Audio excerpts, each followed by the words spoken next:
This is the Stockwell Eldridge Show, giving you the real-time information you need to make educated decisions about buying and selling in the world-renowned Twin Cities. Now your hosts and real estate experts, Jason Stockwell and Dawn Eldridge. Good morning, Twin Cities. Happy Sunday to you. Jason, you look fabulous today. Yeah, I changed. I like you as a blonde with sparkles. I'm pretending to be Stephanie. No, I am Stephanie Halbert with Wells Fargo, filling in for Jason this morning. So it's good to be here. Yeah, and I'm Dawn Eldridge with Remax Results, and we have a great guest today, Ed Nelson. Ed, what company are you with again? I'm with the Minnesota Homeownership Center. Thank you so much for having me. Appreciate it. Yeah, well, he was on around Christmas, and Chris Harrington was serenading us. Do you remember that? Yes, with the that's right. Christmas Yeah, we carols? had, yes, Christmas absolutely. That was awesome. Had the guitars Fantastic. and everything like that. So, yeah, there's a lot of great things. I think, I was excited to see that you're going to be on our show, Ed, because I know, Wells Fargo and yourself, we've partnered a lot, and also just providing education. And I think, too, some questions I know as I was driving in today, things that I want to talk to you about, because I think sometimes people may even get confused about the home ownership center, or what resources do they have, and why doesn't Wells Fargo help with this, or what do we have, and so forth. So I think just a couple of things we've been talking about, like just even the market. Were you going to share the market update just yet? Yeah. Why not?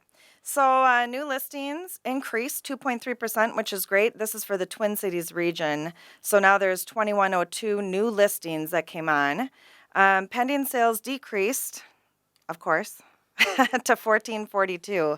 And then inventory, big decrease, 16.1%. However, we're up from last week. Now we have 12,107 homes in inventory. Well, that's good, though, because I remember a couple months ago, because I've been trending it was about 9,000. We were kind of hovering over that 9,000 mark, 10,000. So now we're up to 12,000. Yep.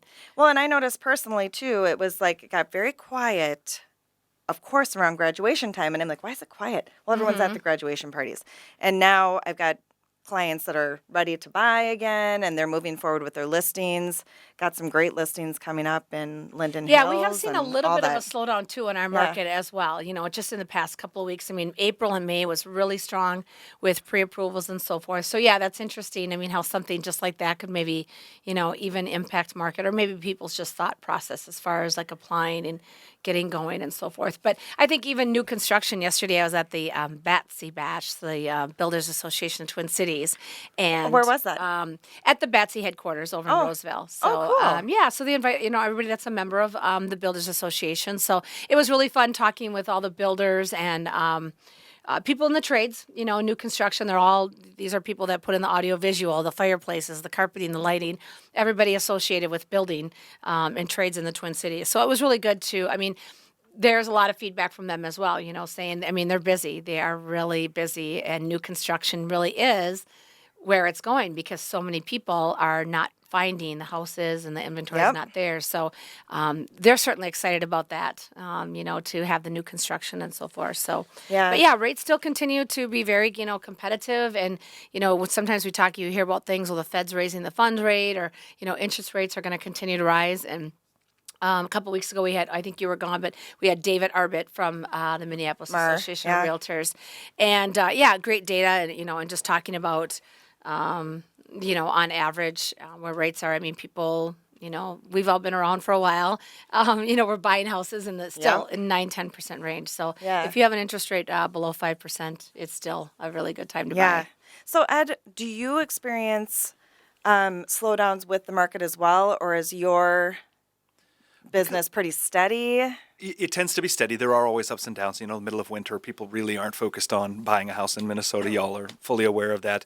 But much of what we do is education and counseling, preparing those first-time buyers, especially either low to moderate income buyers, maybe first-generation buyers, or people who have other barriers to homeownership, credit, knowledge, maybe income.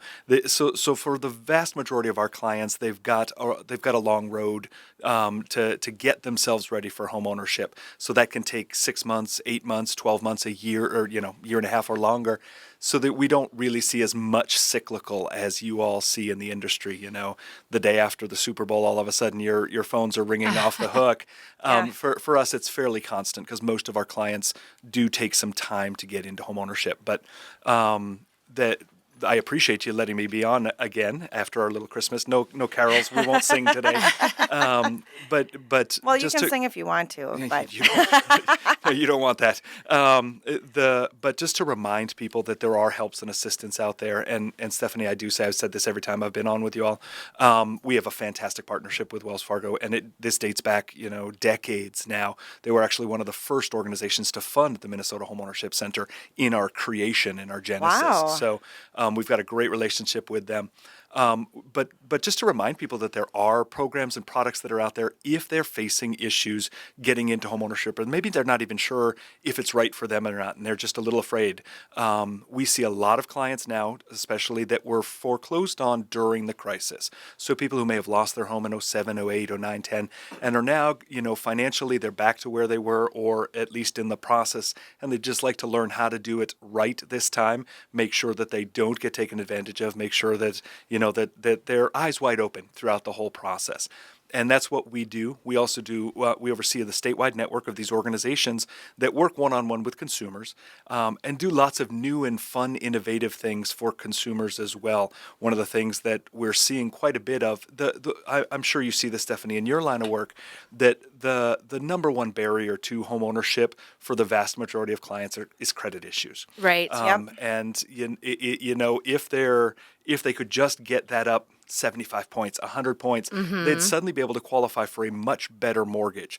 We're starting to see some dangerous products come back in the market. That's a conversation for another day. But to get themselves into a good quality, stable mortgage product, sometimes it's just as much 50 points, 75 points, 100 points.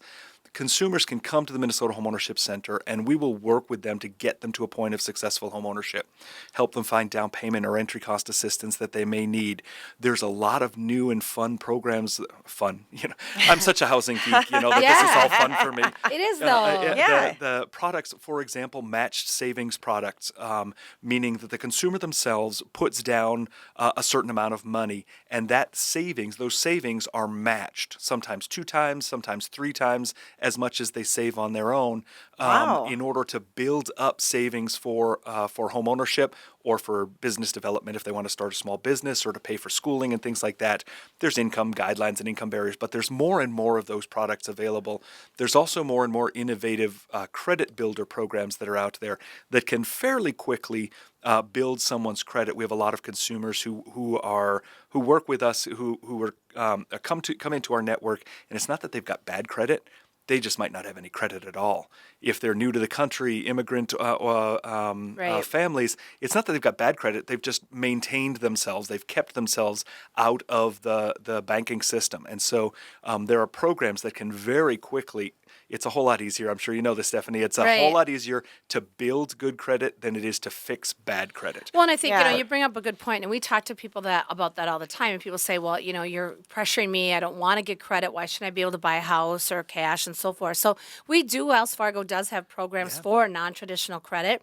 So if you are one of those people, maybe you're just not comfortable with credit cards or don't understand really how it works, just making sure that your name is on those bills. So your car insurance bill, the utility bills, those are great ways too to establish your credit. We've done things such as Trade Netflix, lines, we call them in the Netflix business. account, something that you're paying on a monthly basis, or your gym membership. So even though it is, if you've got cash, I know I've done the Dave Ramsey thing, and it talks about always paying cash in your budgets and so forth. But you can also just making sure that you have something where you're making a monthly payment every single month, and the same amount comes from your account. The bill is in your name, and that's a great way too to work. If you do have that non-traditional credit, we can still help you get qualified for a loan. Yep. And for a lot of consumers, it may just be there's a level of fear. Do I walk into the local Wells Fargo? Do I walk into the bank down the street? Who can I trust in this whole process? We become that neutral third party in this whole thing, walking alongside of the consumer, just making sure that you know what, you can trust Stephanie, you can trust XYZ person. Don is great to work with. You can trust these people, and just be confident in the whole process as well. There's a lot of people with a lot of fear and a lot of distrust, well deserved. Yeah. Right. Honestly, I'm going to be, I hope not to offend. You'll invite me back eventually. No. But there were a lot of, especially during the boom years, there were a lot of people that should never, ever, ever have been in real estate or the lending industry. Yes. And took advantage of a lot of consumers, especially on the low to moderate income side of the equation, who then took a decade or longer to recover from all of that, and are now thinking about stepping back in, but are very, very fearful, very, very afraid of making that commitment. It's a long time if you think about it, making a 30-year commitment to pay on a home. And so some of what we do is just that confidence building.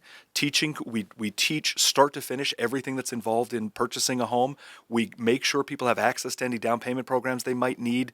And if they're not quite ready yet, so they come in and, say, hey, I heard the market's doing much better. There's inventory, things are heating up, but I've got a 420 credit score. What do I do?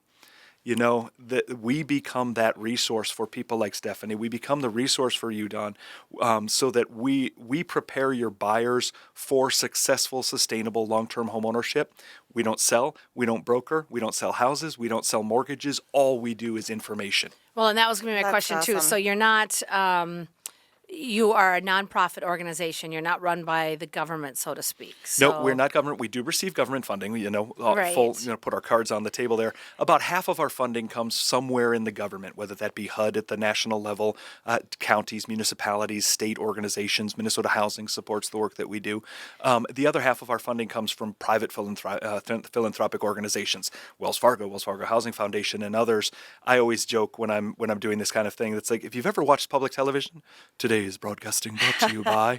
Those are the same people that support and fund us. Well, and I just think it's good for people to understand, like what is your agenda? Like, why would you spend all this time? Why do you work 40 hours a week to help people? What's in it for you? Or where are 40? When do I get to do a 40-hour week? I mean, are you being directed? Me too. Like you're not being directed by one specific source to provide the information to people. It's unbiased. Totally unbiased, and we actually have lots of rules and regulations governing our what is this home buyer education, and so we will not ever steer. We call it steering. You'll never be steered into a product at Wells Fargo or into a product at X, Y, or Z bank. You'll actually be given lots of options and explained the differences between the two. So the consumer then has the power to make the decision, eyes wide open, about what the best financial product for them is in their home ownership journey and their goals. Right. Yeah. Well, and that was going to be my question. Maybe we can get into the next segment too. I've got some questions too. For the because next segment. people asking about, I heard about this product or I heard about this program and what's out there. So good. I'm sure we could probably talk for hours, but I'm Stephanie Havel with Wells Fargo Home Mortgage. And I'm Dawn Eldridge with Remax Results. Thanks for listening and stay tuned. Take the money and run.